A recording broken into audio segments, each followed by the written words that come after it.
Hi guys, welcome to my channel. My name is Debbie. Welcome to Unveiling Debbie. For my last video, I share lessons that we can learn from Regina Daniel situation. But now today we'll be focusing on why do people stay in violent relationship.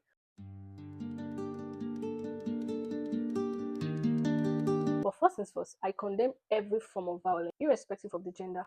I condemn it. No one deserves to be subjected to any form of violence, to any form of maltreatment, any form of disrespect. Everybody deserves to be treated in the best way possible. Most people that are subjected to violence are mostly females.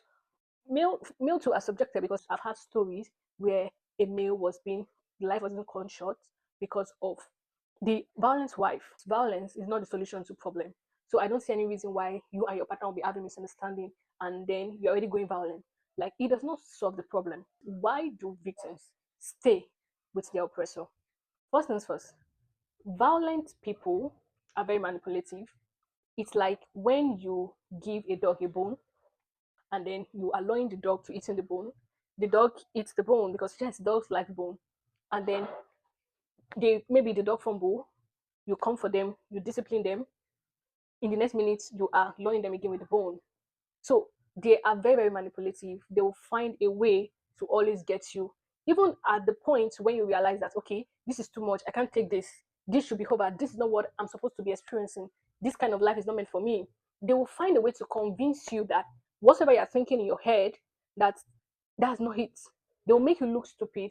They will always paint a picture that this victim is at fault. You can see it play out in this Reginald Daniels situation. An oppressor will oppress the victim and then still buy the person gift, just like the scenario I painted with dog and bone. So that is this the psychological thing that happens to a victim. So they will like tend to forget what have happened, even though if the pain is still there, you feel like, oh, this person still gifted me, this person still confess love to me, is still affectionate. The next point is financial dependency.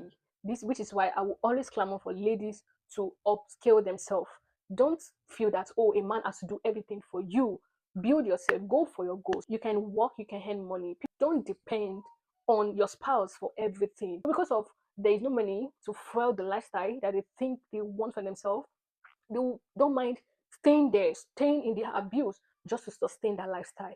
Like it really does not make any sense. So you prefer to give up your life, give up your stability, give up your mental health because of, oh, you're having bags, you're having shoes, you're having cars. It really doesn't add up because why will you trade why will you take your life with so much frivolity? Like you don't value yourself. It doesn't really make any sense. The next point that makes victims stay with their abuser is children. Most people be like, oh, because of my children, I can't live because of my children. Your children are going to grow up, they're going to have their own family. Prioritize yourself first. I will always clamor for that. Be it your children, your family. I know we are in a world that feels like, oh, if your marriage is not going well, it's the woman. It's always the woman's fault and all that. But you need to prioritize yourself first. Your peace of mind. Value yourself. You is you. After you is you, and you and you and you again.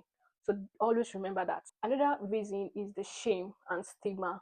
Like our society is in such a way that if a person says that okay she's living a marriage, this fear of stigma of what the society will say or what people will say have made people stay in abusive relationship to the extent of losing their life.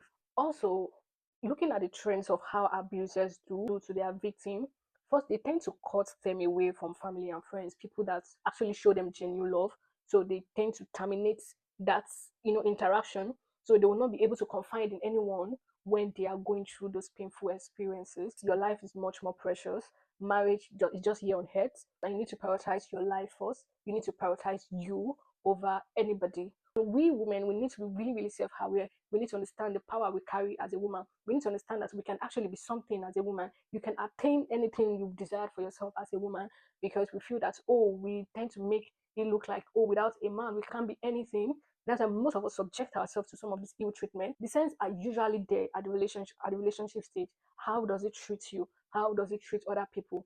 So you need to pay attention to the signs. Don't close your eyes to the signs, and then you finally get in there, and then boom, things are already getting out of hand. Things are getting out of proportion. So please and please prioritize yourself. You deserve better.